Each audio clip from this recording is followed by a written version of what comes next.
Escenario con la doctora Luisa María González Pérez.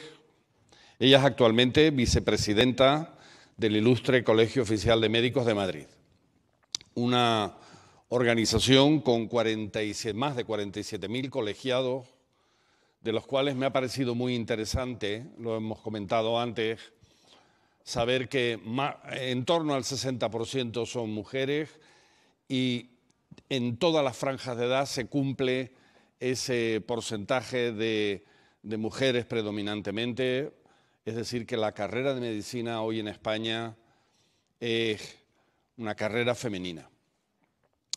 Vicepresidenta del Colegio de Médicos de Madrid, es además gallega, es de Vigo, fue educada en una familia con fuertes valores de orientación al esfuerzo, a la perseverancia, a la amistad, estudió y se doctoró en medicina y cirugía en la Universidad de Navarra, hizo allí la especialidad de anestesiología, reanimación y tratamiento del dolor en la Clínica Universidad de Navarra y donde ejerció la especialidad hasta el año 2006.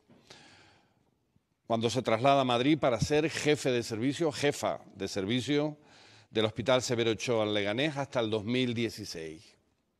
En ese año gana una plaza por oposición y se traslada al Hospital Puerta de Hierro, donde actualmente ejerce. Por lo tanto, es vicepresidenta del Colegio de Médicos y es anestesióloga en el Hospital Puerta de Hierro. Y por si fuera poco, es profesora de Ciencias de la Salud en la UNIR. Y algo que a mí también me ha impresionado muchísimo, que es madre de 6 niños. Madre de 6 niños, además de todo lo que acabo de decirle. En mi caso, yo me llamo Francisco de Paula Rodríguez Pereira, mucho más brevemente, yo soy canario, soy médico internista. Una primera parte de mi carrera fue clínica, otra como directivo de hospital y en los últimos 15 años como directivo de una empresa de la industria de tecnología. Y estoy aquí en mi calidad de director del programa de gestión sanitaria de SADE en Madrid. Muy bien, pues ya nos conocen un poco. Vamos a empezar una charla que a mí me gustaría enmarcar en 4 o 5 grandes aspectos: el impacto de COVID en población general, el impacto de COVID-19 en profesión sanitaria, algunas recomendaciones para sobrevivir en este entorno y quizás una visión de futuro para cerrar la conversación. Si les parece, empezamos. Y yo le quería preguntar a Luisa, ¿cómo te parece que ha impactado COVID-19 en la salud de la población general? Porque a priori le parece a uno pues que la alteración de las rutinas, las posibles presiones laborales o económicas, el aislamiento social, el miedo a enfermar, el miedo a ir al hospital, la incertidumbre de cuánto va a durar esto o cuánto no, la falta de control, todos estos factores seguramente han tenido un impacto más allá de lo obvio en la población general. ¿Qué te parece? Bueno, muchas gracias, Paco, por tu generosísima presentación. Hola a todas las que estáis aquí, todos, que también hay varones, personas a las que respeto profundamente y es para mí un privilegio poder expresar mis insights de lo vivido en estos 15 meses, ¿no? En el aspecto de la población general y la salud física y mental, bueno, a día de hoy ya conocemos que existe el síndrome post-COVID, que se presenta tras la recuperación de la fase aguda de la enfermedad por COVID-19 entre las 3 semanas y 3 meses posteriores y puede tener una duración prolongada. Especialmente es prolongada y tardía los síntomas mentales. Este síndrome post-COVID, que es el acuerdo que hay actualmente en la literatura científica para denominarlo, tiene unas manifestaciones clínicas que van desde mareos, dolores de cabeza, inestabilidad emocional, cansancio físico y mental, hasta alteraciones físicas del tipo respiratorio, persiste en la dificultad respiratoria durante bastantes meses, también hay alteraciones del ritmo intestinal y en el aspecto mental hemos visto unos cambios cognitivos con una disminución de la capacidad de concentración, una pérdida de memoria importante, unas alteraciones del sueño que está entre los síntomas más frecuentes, así como también ansiedad y depresión. En las consultas que hacemos ahora, yo soy anestesista y hago consulta preanestésica para los pacientes que se van a operar, que ahora, como todos sabéis, hay una gran avalancha de pacientes pendientes de cirugía que no hemos podido operar, de patología incluso preferente, enfermos crónicos que han empeorado y patología oncológica. En estas consultas vemos cada día cómo aumenta el consumo de psicofármacos, cómo aumentan también las adicciones de todo tipo, la ludopatía. Las personas durante la pandemia hemos sufrido y esto ha dejado una huella psicoemocional de la que trataremos de recuperarnos. Luego vamos a hablar un poco de cómo prevenir, ¿no? Pero es un dato objetivable este síndrome post-COVID y las autoridades sanitarias tendrán que estar muy alerta para hacer un diagnóstico precoz de estos síntomas y también poner estrategias de tratamiento para hacer frente a toda esta patología de la población general. Es interesante porque parece que tenía uno la idea de que enfermo o no enfermo, y si enfermo me curo y se pasó, y estamos viendo que para nada es eso lo que se está viendo en la práctica. ¿Y te parece, Luisa, que a lo mejor la población femenina ha podido tener algún impacto específico como consecuencia de COVID o no? Bueno, a mí me parece que en el aspecto de la mujer, ¿no?, que hemos sufrido todas estas mismas cosas, al igual que los varones, me destacaría dos aspectos, ¿no? Por un lado, el tema de la conciliación, ¿no?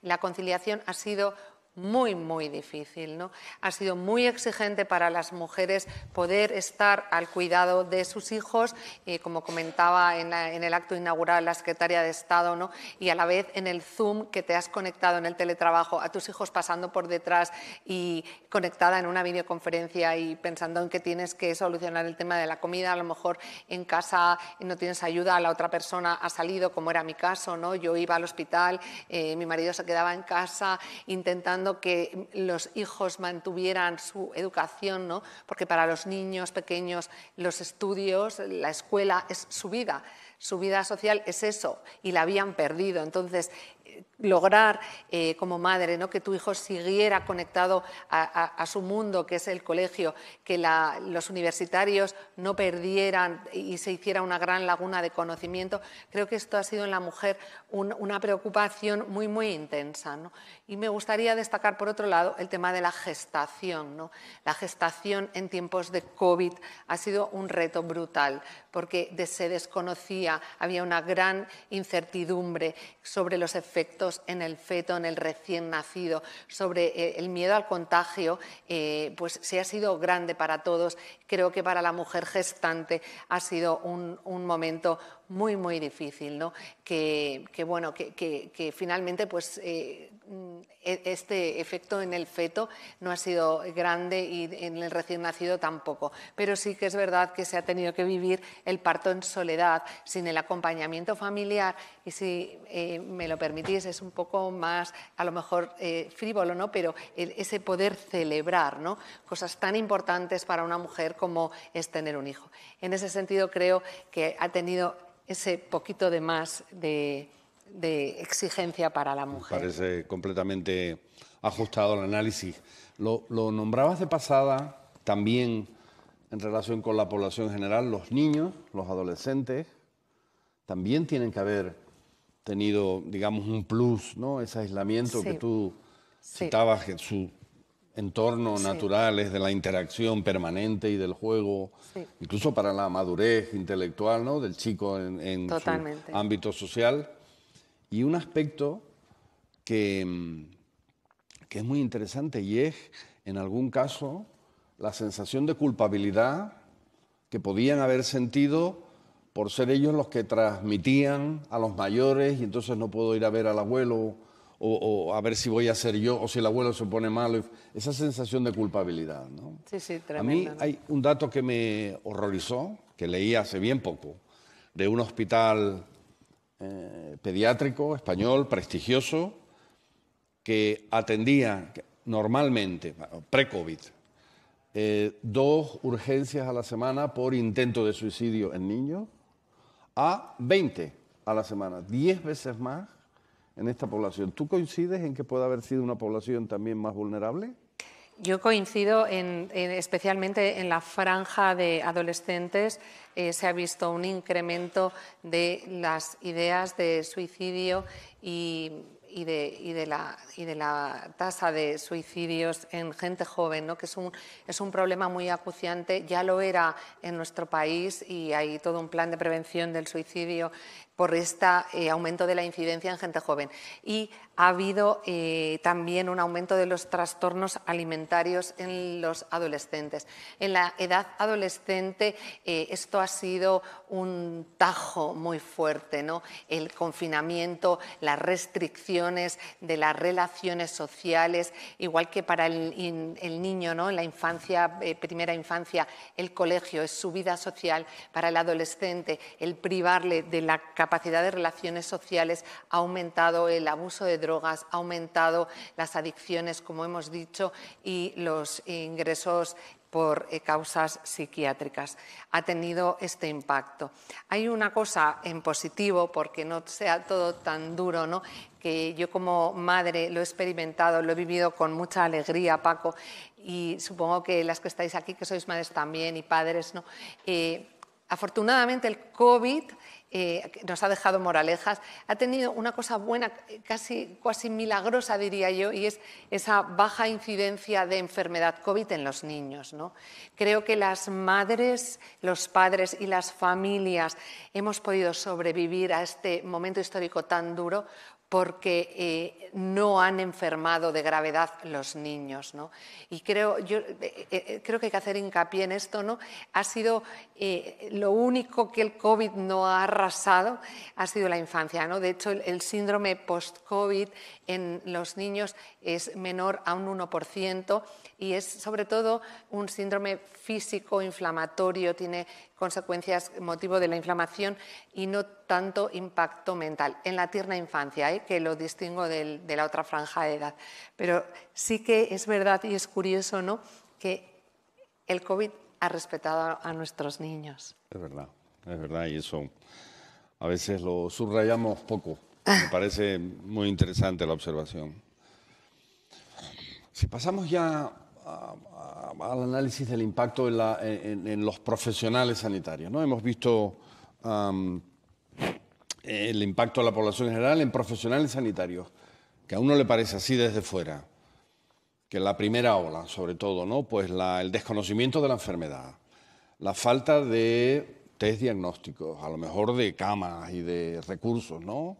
La falta de protección, el miedo propio a enfermar, yendo al hospital a cumplir con su deber, etcétera, etcétera. La población sanitaria ha sufrido especialmente, ¿no? Sí, Paco. O sea, yo creo que la profesión sanitaria ha sufrido especialmente, pero creo que todos hemos sufrido con el COVID. En concreto, para hablar de lo que hemos vivido los médicos, las enfermeras, la gente que trabajamos en el mundo de la salud, querría destacar que empezamos a detectar un síndrome de desgaste profesional. Lo hemos llamado así, SDP, síndrome de desgaste profesional, porque ha habido un desequilibrio muy fuerte entre la autoexigencia del médico, del profesional sanitario, una exigencia por dar la mejor técnica, por dar los tratamientos precozmente, porque el COVID vamos saliendo de él con la vacunación, pero hemos conseguido disminuir la mortalidad con el diagnóstico y el tratamiento precoz, ¿no?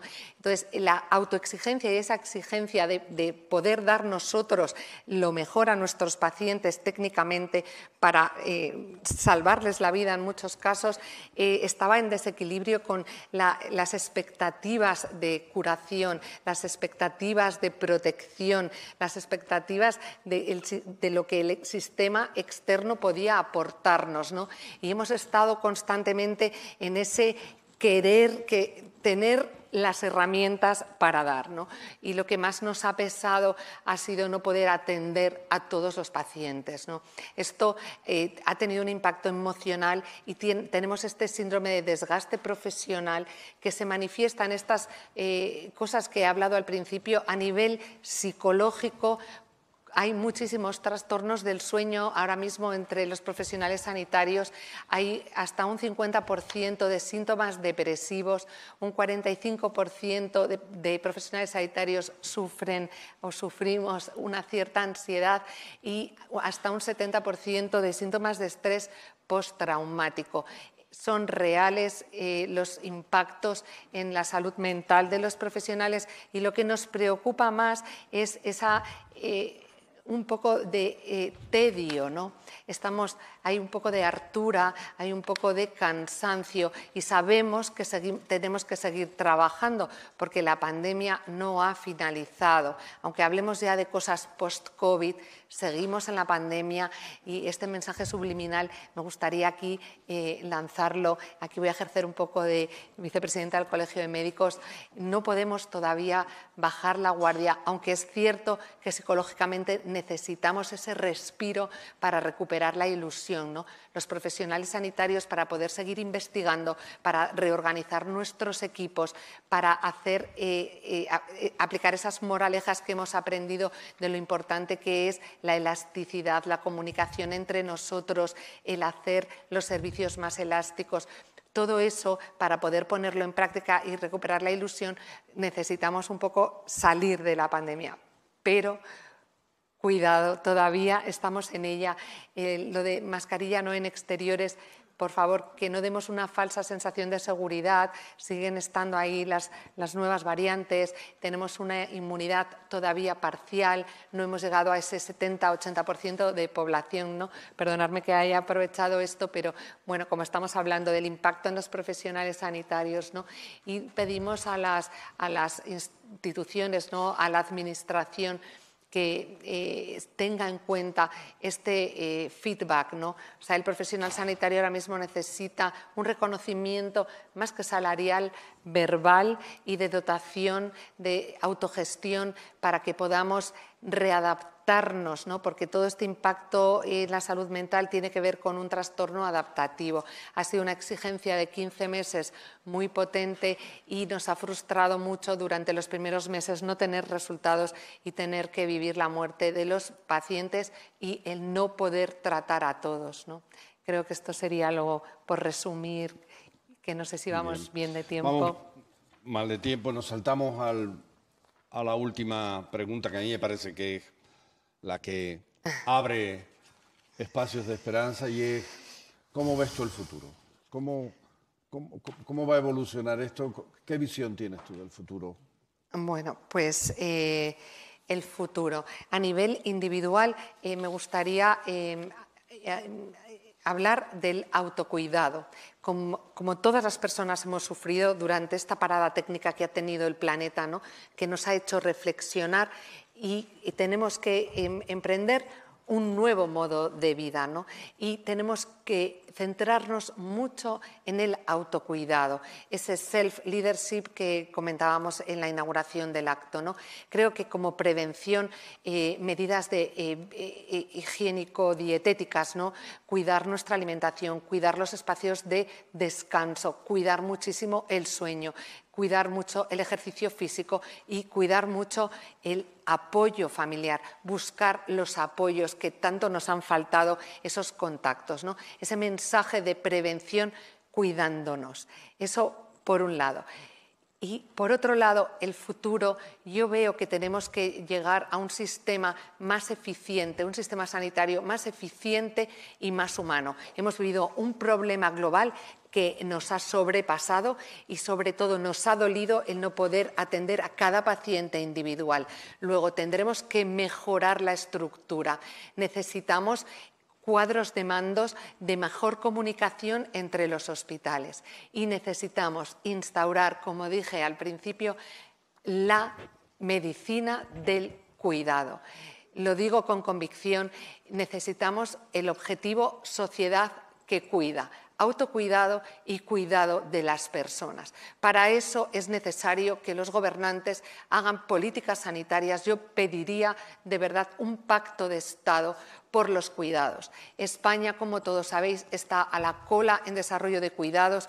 Los equipos de soporte de cuidados en España, por número de habitantes, son los peores de Europa. Solo hay 3 países que están por debajo y nuestro nivel económico no es ese. Estamos en los 5 primeros en nivel económico. Sin embargo, no se ha hecho una inversión en recursos humanos y materiales para lograr unos cuidados estructurados, organizados, de principio a fin, para todas las personas. Cuidados universales, no solo para aquellas personas que puedan permitírselo.